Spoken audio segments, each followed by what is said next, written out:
ہم اپنے ہرمز کو کنٹرول میں لے رہے ہیں۔ امریکی صدر کا اعلان۔ فاکس نیوز کو انٹرویو میں کہا ایران نے معاہدہ توڑ دیا، ہم اپنے ہرمز کا تحفظ کریں گے۔ آبی گزرگاہ کی سیکیورٹی کے بدلے ہمیں معاوضہ ملنا چاہیے۔ صدر ٹرمپ نے ایرانیوں کو بیمار ذہنیت قرار دیا، کہا گزشتہ روز ڈیل پر رضامندی ظاہر کی، ایٹمی پروگرام سمیت ہر چیز سے دستبرداری پر اتفاق کیا، لیکن کمرے سے نکلنے کے 1 گھنٹے بعد ہی جہاز پر ڈرون حملہ کر دیا۔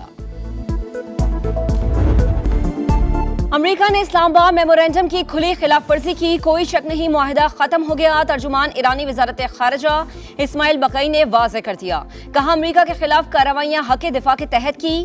واشنگٹن نے آبنۂ ہرمز سے متعلق 30 روزہ مدت مکمل ہونے کا انتظار ہی نہیں کیا۔ مسقط میں مذاکرات کا مرکزی موضوع آبنۂ ہرمز کے انتظام سے متعلق تھا، امریکی دباؤ کے باعث معاہدہ نہیں ہو سکا۔ وزیر خارجہ عباس عراقچی کہتے ہیں آبنۂ ہرمز کے انتظام کے حوالے سے مسقط سے مشاورت جاری رہے گی۔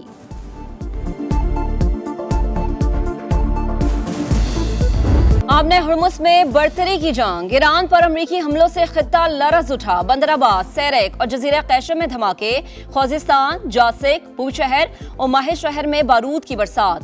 فضائی دفاعی نظام، ریڈار تنصیبات، میزائل صلاحیتوں اور کشتیوں کو نشانہ بنایا۔ سینٹ کام کے مطابق تازہ حملوں کی لہر مکمل کر لی۔ آپریشن کا مقصد ایران کی بحری جہازوں پر حملہ کرنے کی صلاحیت کو محدود کرنا ہے۔ امریکہ تجارتی جہاز رانی کے تحفظ کے لیے پوری طرح تیار ہے۔ ایرانی میڈیا کے مطابق امریکی حملوں میں آج 4 شہری شہید، 17 زخمی ہوئے، 1 ہفتوں میں 23 شہادتیں ہوئیں۔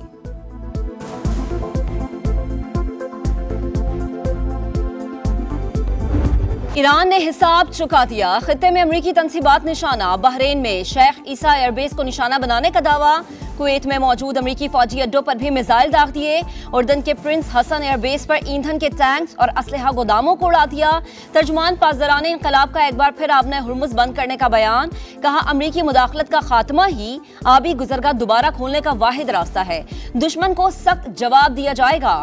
پارلیمنٹ فیصلہ کن رد عمل دینے کا قانون منظور کرے، ایرانی نائب وزیر خارجہ کاظم غریب آبادی کا بیان۔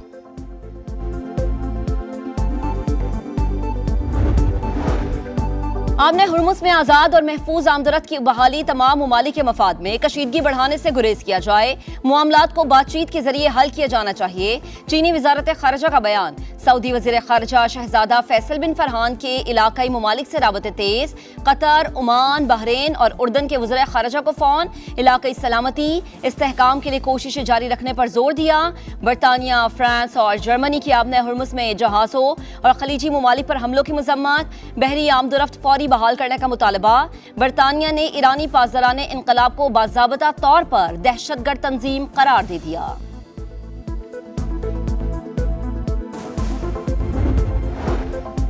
فیلڈ مارشل سید عاصم منیر 2 روزہ سرکاری دورے پر ترکی پہنچ گئے۔ سیکیورٹی ذرائع کے مطابق فیلڈ مارشل ترک سیاسی اور عسکری قیادت سے اہم ملاقاتیں کریں گے۔ دوست ملک قطر کے غم میں شریک، وزیر اعظم 1 روزہ دورے پر دوحہ میں موجود۔ امیر قطر سے ملاقات میں والد کے انتقال پر تعزیت کی، مرحوم کی دور اندیش قیادت کو خراج عقیدت پیش کیا۔ شہباز شریف نے کہا شیخ حمد بن خلیفہ آل ثانی کی قیادت میں قطر جدید اور خوشحال ریاست بنا، خطے میں عام کے لیے ان کی خدمات ہمیشہ یاد رکھی جائے گی۔ قائد نون لیگ نواز شریف اور نائب وزیر اعظم اسحاق دان نے بھی امیر قطر سے ملاقات میں تعزیت کی۔ پاکستان کا قطری حکومت، شاہی خاندان اور عوام سے یکجہتی کا اظہار۔ ملک بھر میں آج یوم سوگ، قومی پرچم سرنگو، سابق قطری امیر شیخ حمد بن خلیفہ آل ثانی سپرد خاک۔ نماز جنازہ میں خلیجی ممالک کی اہم شخصیات کی شرکت۔ غزہ میں اسرائیل کی درندگی نہ تھمی، 24 گھنٹوں میں مزید 8 فلسطینی شہید، 32 زخمی ہو گئے۔ محکمہ صحت کے مطابق صہیونی فوج نے فلسطینی کیمپس کو نشانہ بنایا۔ کراچی میں 3 تلوار کے قریب ڈاکو کے شبے میں شہری قتل، پولیس کے مطابق شہری رقم جمع کرانے کے لیے بینک کے باہر پہنچا تو ملزمان نے کار پر حملہ کر دیا۔ بینک کا گارڈ شہری کو بھی ڈاکو سمجھا اور فائرنگ کی۔ فائرنگ کے تبادلے میں 1 گولی آکاش کو لگی، ملزم 25 لاکھ روپے لوٹ کر فرار ہو گئے۔ واردات کی CCTV فوٹیج منظر عام پر آ گئی۔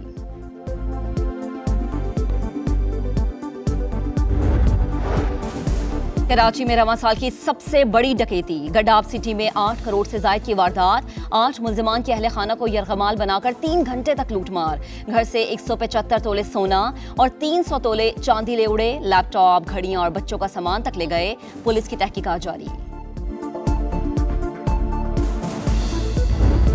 مونال ریسٹورنٹ گرانے کا فیصلہ کالعدم قرار، وفاقی آئینی عدالت نے سی ڈی اور میٹروپولیٹن کارپوریشن کی اپیلیں منظور کر لیں، ٹرائل کورٹس کو ملکیت کا فیصلہ عدالتی آبزرویشن سے متاثر ہوئے بغیر کرنے کی ہدایت، ہماری تعریفیں نہ کریں، ہم نے جذباتی فیصلہ نہیں کرنا، جسٹس حسن اظہر رضوی کا وکیل احسن بھون سے مکالمہ، ریمارکس دیے عدالتی فیصلے میں وہ کچھ لکھا گیا جس کا فسانے میں ذکر تک نہ تھا، سابق چیف جسٹس قاضی فائز عیسیٰ کی سربراہی میں بینچ نے ریسٹورنٹ گرانے کا فیصلہ دیا تھا۔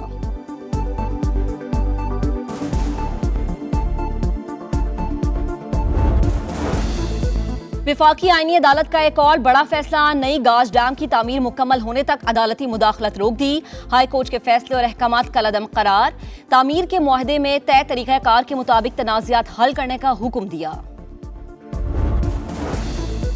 پاکستان کی میزبانی میں نویں OIC خواتین وزارتی کانفرنس، خواتین کا معاشی استحکام پائیدار ترقی کی بنیاد، بے نظیر انکم سپورٹ پروگرام نے لاکھوں خواتین کو باوقار زندگی فراہم کی، چیئرمین سینٹ یوسف رضا گیلانی کا خطاب، اعظم نذیر تارڑ نے کہا کہ خواتین کی ترقی مسلم دنیا کی ترقی اور خوشحالی کی ضمانت، پاکستان میں خواتین کے لیے محفوظ اور مساوی مواقع کی فراہمی اولین ترجیح ہے۔ وزیر برائے IT شیزہ فاطمہ کا کہنا تھا کہ خواتین کو معاشی اور سماجی طور پر بااختیار بنانا وقت کا تقاضا ہے۔ دہشت گردوں کو نشان عبرت بنانے کے لیے بلوچستان میں آپریشن شبان، تازہ کارروائیوں میں مزید 8 خوارج انجام کو پہنچ گئے، تعداد 79 ہو گئی۔ سیکیورٹی ذرائع کے مطابق 5 جولائی سے اب تک 117 دہشت گرد جہنم واصل ہو چکے۔ فرنٹیئر کور بلوچستان کے سینئر افسران کی زیارت، حملے میں شہید اہلکاروں کے لواحقین سے ملاقات، قربانیوں کو خراج عقیدت، شہداء کی قبروں پر حاضری، پھول چڑھائے۔ ٹانگ میں پولیس کی بختر بند گاڑی کے قریب دھماکہ، ASI سمیت 2 اہلکار شہید ہو گئے۔ گورنر خیبر پختونخوا فیصل کریم کنڈی کا شہداء کو خراج عقیدت، واقعے کی رپورٹ طلب کر لی۔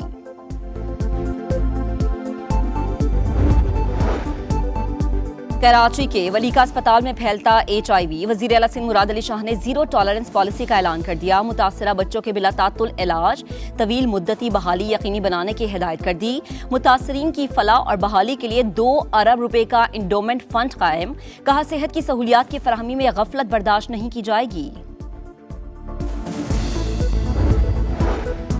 اسلام آباد کے ذہنی امراض بحالی مرکز میں مبینہ تشدد سے نوجوان جاں بحق، عملہ ادارہ بند کر کے فرار، متوفی کے والد کی درخواست پر مقدمہ درج، 18 جون کو بیٹے کو علاج کے لیے داخل کرایا، 9 جولائی تک بچے سے ملنے نہیں دیا گیا، بتایا بیٹے کو ڈینگی ہو گیا، اسپتال پہنچنے پر موت کا پتہ چلا، FIR کا متن۔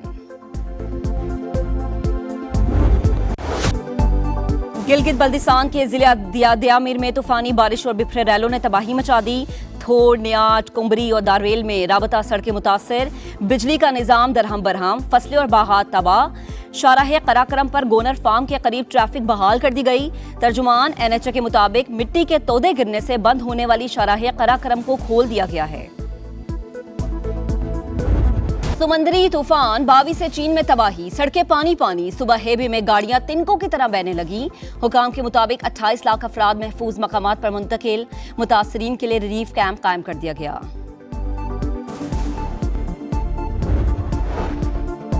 لاکھوں مسلمانوں کو ووٹر فہرستوں سے کیوں نکالا؟ اقوام متحدہ نے مودی سرکار سے وضاحت طلب کر لی، UN نمائندوں کا بھارتی حکومت کو کھلا خط، لکھا کہ 12 ریاستوں اور مرکز کے زیر انتظام علاقوں میں تقریباً 5 کروڑ 20 لاکھ نام نکالے گئے ہیں، مغربی بنگال سے 91 لاکھ نام فہرستوں سے نکالے جانے کے الزامات سامنے آئے، مودی سرکار سے مذہب اور نسلی بنیاد پر حذف کیے گئے ووٹرز کا تفصیلی ڈیٹا طلب۔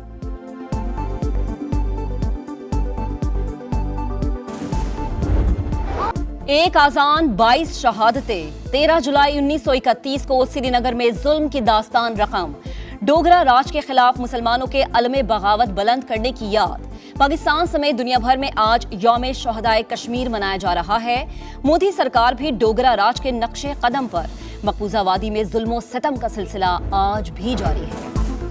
کشمیری عوام کی قربانیاں تاریخ کا روشن باب، بھارت مقبوضہ وادی میں ظلم اور جبر فوری بند کرے، پاکستان کشمیریوں کے حق خود ارادیت کی حمایت جاری رکھے گا، صدر مملکت اور وزیر اعظم کا پیغام۔ یوم شہدائے کشمیر پر صدر IPP عبدالعلیم خان کا شہداء کو خراج عقیدت، کہا کشمیری شہداء کا خون تحریک آزادی کو ہمیشہ زندہ رکھے گا، بھارتی جبر اور آبادیاتی تبدیلی کی کوششیں ناکام رہیں گی۔